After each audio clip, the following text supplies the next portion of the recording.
Good morning, Thailand. My name is Alex.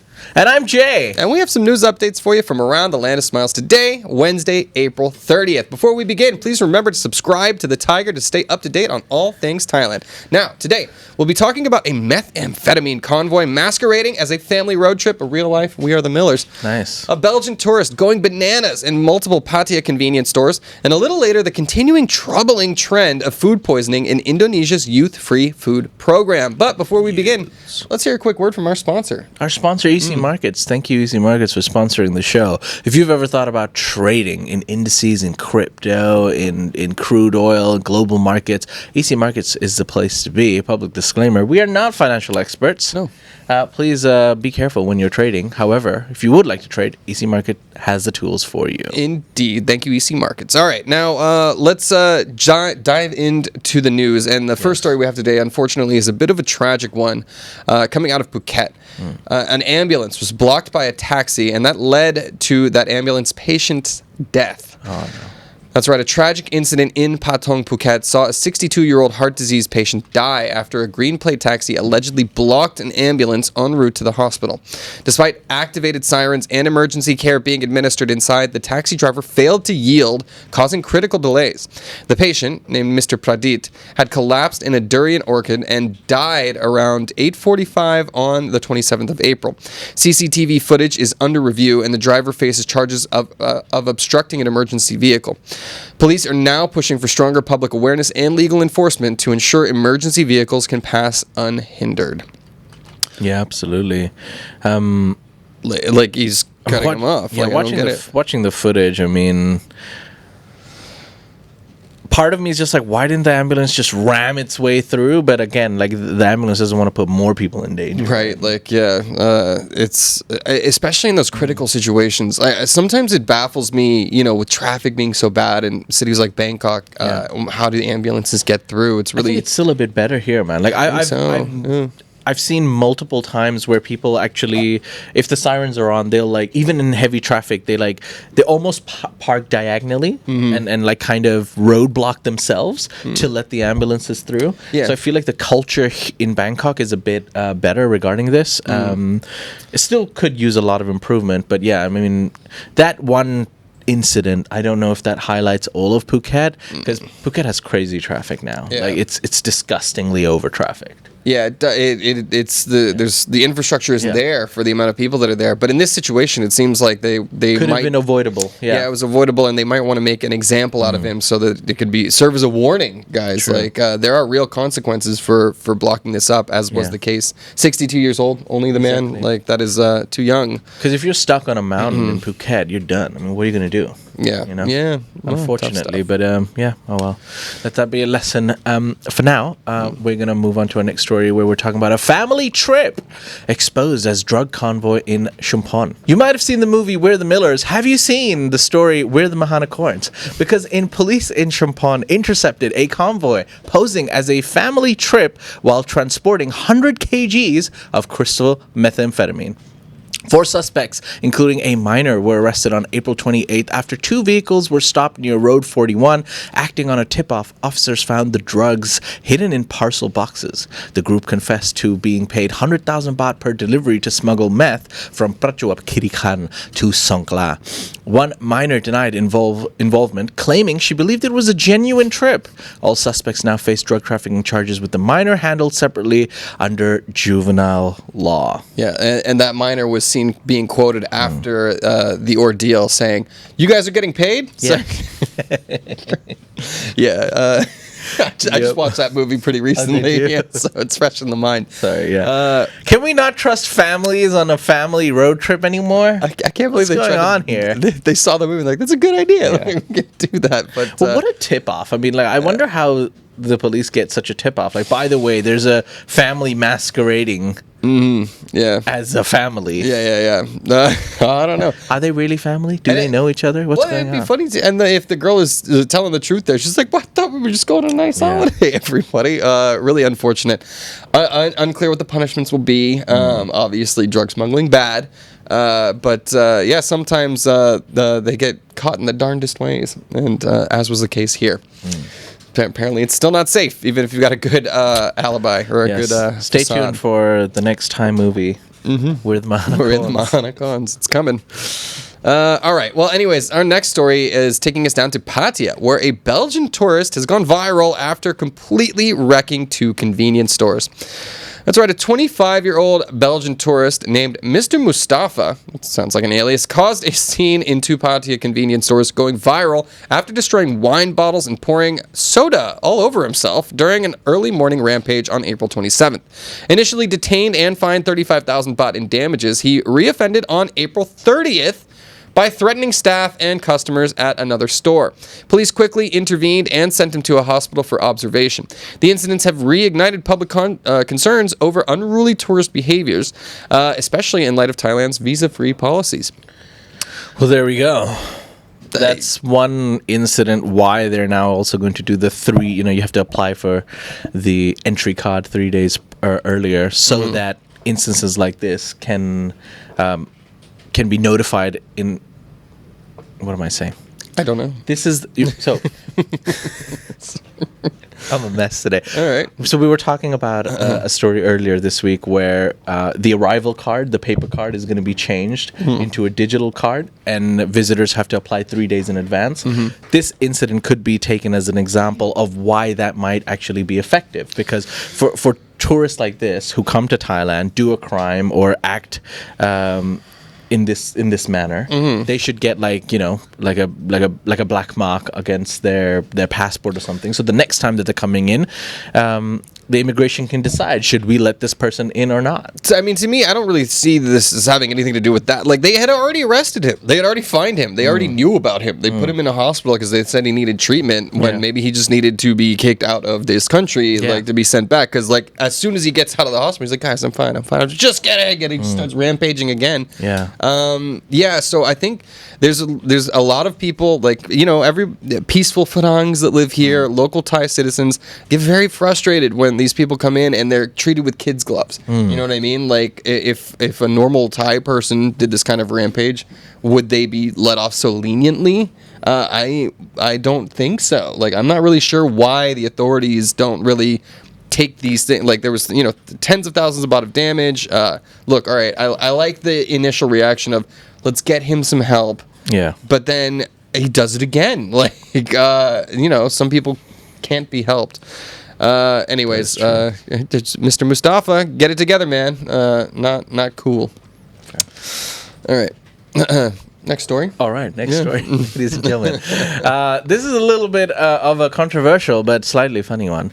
A naked tourist in Phuket creates controversy over visa policy. How upset do you have to be over visa to get naked? A drunk foreign tourist was filmed walking completely nude down Ratanakosin 200-year road in Phuket on April the 29th, raising the ear among locals and reigniting debate over Thailand's visa-free entry policy. The man, appearing carefree and striking model-like poses, drew viral attention online, with many questioning whether lax immigration rules are attracting disrespectful visitors.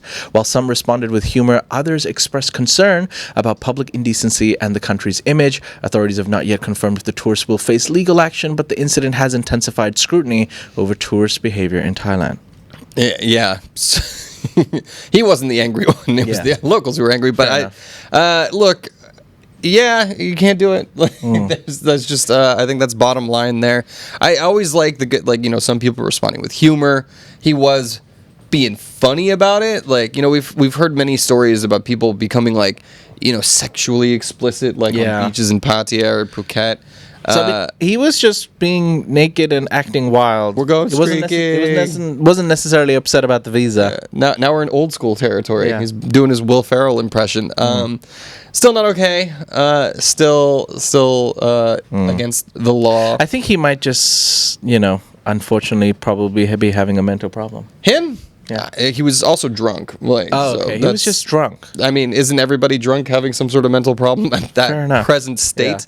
Yeah. I read that wrong. I thought it was because he was protesting against the visa. No, that's not it. Okay. I need to do that story again later, Tan. Okay. All right. Well, anyways, let's move on to a feel-good story. I got a feel-good one next. Thai locals have been praised for helping a seizing tourist in Bangkok. That's right, a foreign woman suffered a seizure on a Bangkok roadside on April 28th and was quickly aided by compassionate Thai locals. The incident, captured in a TikTok video by a noodle vendor, showed passerbys offering first aid, fans, and comfort while waiting for emergency services. Also, what would they offer? Yadom, the inhalers, of course, that fixes everything. The woman, accompanied by a male partner, was stabilized and taken to the hospital, now in safe condition. The video brought praise from online for the locals' kindness and served as a reminder to avoid placing objects in a person's mouth during a seizure, urging instead to turn them on their side and dial 1669. That's for emergency services. So, yay.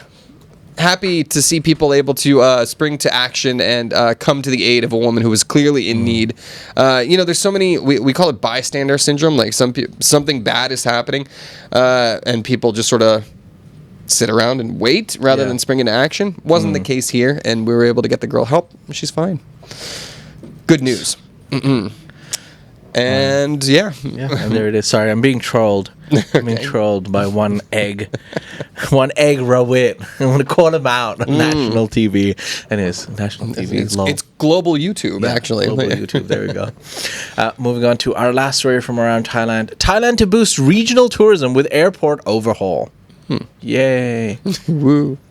Thailand is set to boost tourism in its northeastern province with major airport upgrades in Nakhon Phanom, Sakhon Nakhon, and Mukdahan. Backed by nearly 166 million baht in 2025, the initiative supports Prime Minister Paetongtarn's push for secondary city tourism. Improvements include increased flights, upgraded facilities, and better public transport. Mukdahan's new airport remains in the environmental assessment stage. The government also aims to enhance local economies through living airport concept and legal drone farming projects. Further air traffic and navigation systems upgrades are planned. Wow. Yeah. There you go. Who doesn't love the city of Mukdahan? It's my first time hearing of it, I have to unfortunately admit, but that's the point of building these new infrastructure projects so that we can go out and see more of this beautiful country rather than just going to the same, Chiang Mai, Samui, Phuket, Pattaya. There's plenty of other places to go check out. True. So, True. I like the initiative. I think it's good. And not only that, it helps to develop those local economies, too. You love a good initiative.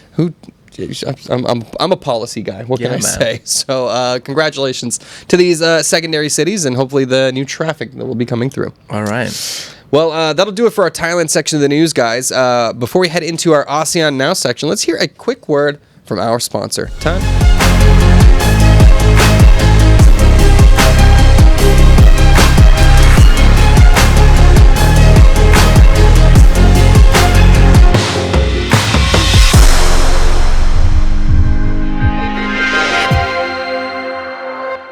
Yes, and welcome back. Here we go. Elliot, bringing us back to where we were supposed to be. Thank you, EC Markets, for that wonderful share break. Sponsored. Yeah, share break sponsored by EC Markets. Yes, indeed. All right, cool. Well, anyways, guys, let's hop into the ASEAN Now section of the news, where our first stop is going to be Indonesia.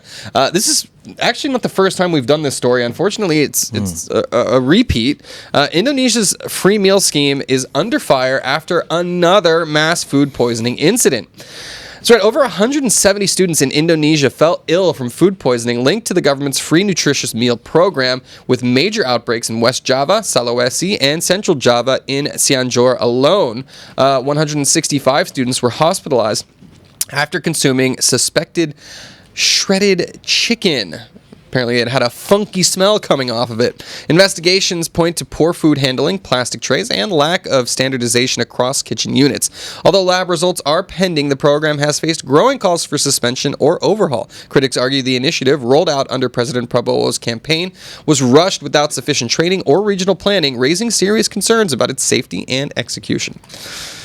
Look, it's a good idea, right, to be able to feed the kids, free school food programs, and I'm sure many of the meals are fine, but this is like the 6th time it's happened this year or something like that. Food poisoning ain't no joke. No, it's not. You just need to get it, getting it wrong and having everybody have food poisoning is like bad, but if you really get it wrong, that can turn into something like you can't return from. It could be fatal, yeah. So especially for kids, like not fully formed adults as well, this is a big issue. So again, the initiative is a good idea, but if you're not able to roll it out in a safe way for the consumers, then one time, okay, it could be a fluke, but the fact that this keeps happening over and over again really means that they probably need to take a look at this program and make sure it's safe. Ugh. Ugh, yucky. Oh well, there we go. Sorry, before we move on, I saw a comment from Damien Jester says, copyright going to get you now. Cher wants $2 million for that. Oh, bro, yeah, you gotta cut that out. You can't put that into the, yeah. I say nay. No, they'll definitely stick it to the man. Oh yeah, ton for the. But it had my beautiful voice on it too. Cannot. No, so I did a YouTube video once where I uploaded myself. It was my tiny little podcast channel. It was, by the way, my podcast was called the Politics Power Hour. We would talk political issues, changing topics every 10 minutes. But before we changed topics, we took a shot of whiskey. So we got pretty hammered before the end of it. Nice. I thought it was entertaining. But at the end of it, I went to a karaoke and filmed myself singing I Ran by A Flock of Seagulls. Oh, nice. Great song. Just me singing it at the end karaoke on my tiny little 10 people subscribed YouTube channel. Copyright stricken. Yeah, but we had it only for like 10 seconds. No. Nope. Cannot. No share for the rest of Yes, that's got to be cut. Thank you, Damien Jesser, for bringing that to our attention because, that is an issue. All right. Demonetized. Moving on to former Vietnamese minister jailed over solar pricing scandal. Vietnam has sentenced former Deputy Minister of Industry and Trade Hoang Quoc Vuong to 6 years in prison for abusing power in a solar energy pricing scheme. Vuong accepted a $57,600 bribe to grant favorable electricity rates to 3 solar plants in Ninh Thuan, leading to over $40 million in state losses. Though he repaid the bribe, the court ruled his actions overshadowed his public service. 11 other officials also received jail or suspended sentences. The implicated power plants have been ordered to reimburse the state for the financial damage. Yeah, in Vietnam, corruption's kind of rampant. Like, there's a lot of, government officials have the ultimate power over there, and they're able to wheel and deal and give, favorable funding to their friends. And those kickbacks, look, they accepted the bribes. Who knows how far back those kickbacks go? That might just be what they know about, and there could be more. So Vietnam, it seems like they've sentenced embezzlers to death over there. They're really trying to send messages, but it appears to be a recurring problem over there, as we've seen its ugly head again. All right. Well, anyways, we'll move on quickly to our next story, where we're off to the Philippines.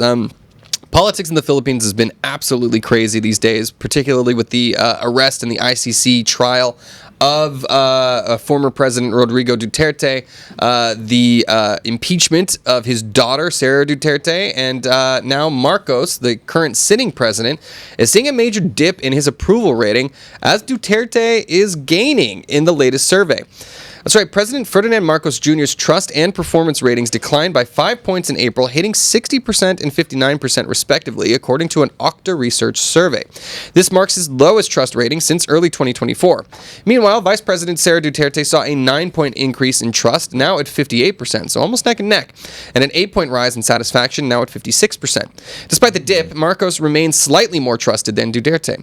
Senate President Escudero and Speaker Romualdez held steady in the mid-50s, while Chief Justice Gesmundo received the lowest public trust and performance at scores of just 5%. People don't like that guy, apparently. Good old bong bong. Yeah, I don't know.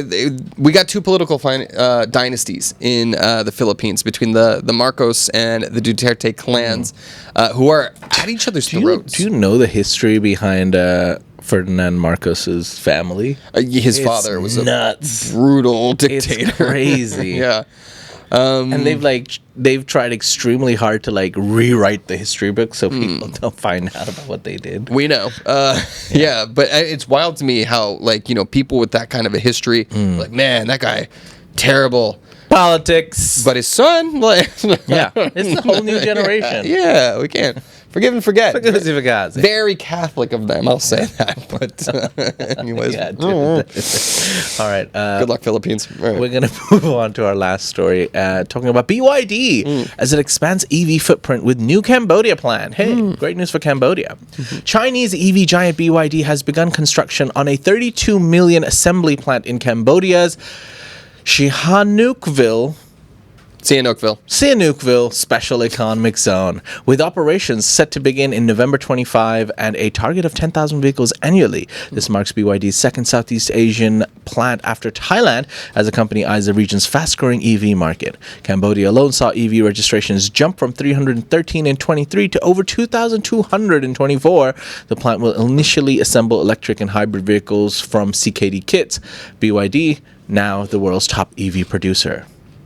Yeah, they say no to Tesla. Yeah. Let's go for BYD. Well, BYD is actually much more affordable. So Tesla, 10 times more affordable. It's insane, exaggerated, but yeah. Well, yeah, but it but Tesla is like a status symbol now, for sure. Which I don't really get. You pay millions, like in Thailand, so you pay millions to get a Tesla, and yeah, it kind of looks cool. Or you pay millions and get like a Ferrari. Yeah, I mean, because of the car tax here, right. You know. No, I agree with you. And Tesla has been taking a beating in the press lately. But their orders are down, everything like that. I think the Elon Musk's foray into politics has had a negative impact on the because I think who was buying all of those things? It was like rich liberal people who wanted to like save the world, right? Environmental, like feel goods. And then when he became full MAGA, it's not like the right wing people didn't want to stop buying pickup trucks and big SUVs and things like that. So with especially as more of the market share is being eaten up by companies like BYD, who are making very cool cars. They are kind of like Tesla knockoffs, I do have to say. Oh my God, there was this one. I think it was ORA. Huh? They have, I think it was the brand Aura. I'm not sure. Dude, they had one that looks like a Porsche Cayman. Oh my God, it absolutely looks like a Porsche Cayman. Like, I would want to buy that car, but I feel out of principle. I just can't. Oh, yeah. It's Porsche or nothing, huh? Yeah. I mean, if you're going to buy something that looks like a Porsche and acts like a Porsche, just buy a Porsche. Yes, it might take you an extra 20 years, but it'll be worth it. You can't buy a knockoff, man. I don't believe in knockoffs. Don't do it. Tell that to the Chinese. Yeah. It's a bread and butter, baby. Yeah, it's a whole $1 trillion market. I mean, if you're able to bring like these things that people really need at a cheaper price, like I don't know, intellectual property be damned. All right, I'm just kidding. I don't know. I'm El Original. Yeah, it's nice, but remember, we are just lowly content creators. I don't think we're getting Porsches anytime soon. That is very true. All right. Well, dare to dream, Alex. Dare to dream. Indeed. We can dream, I will. Ladies and gentlemen, those are some of the stories from across Thailand today and around ASEAN. You can find more stories on thaiger.com. And you can also continue the conversation. We're not doing plugs yet. And you can, join in the conversations in Thailand's largest news forum. ASEANnow.com. There we go. Yeah. Don't forget to subscribe and like the feed, like the stream, subscribe to the channel. Or don't. We believe in your free speech and choice. Follow us everywhere. Oh, yeah, you'll see the thing at the end anyways. I forgot. Tan's taking over that. Now, remember, if you like that story, please like and subscribe. And for more Thailand news, follow us on Instagram, YouTube, or TikTok at The Thaiger, or you can go to thethaiger.com and join the conversation.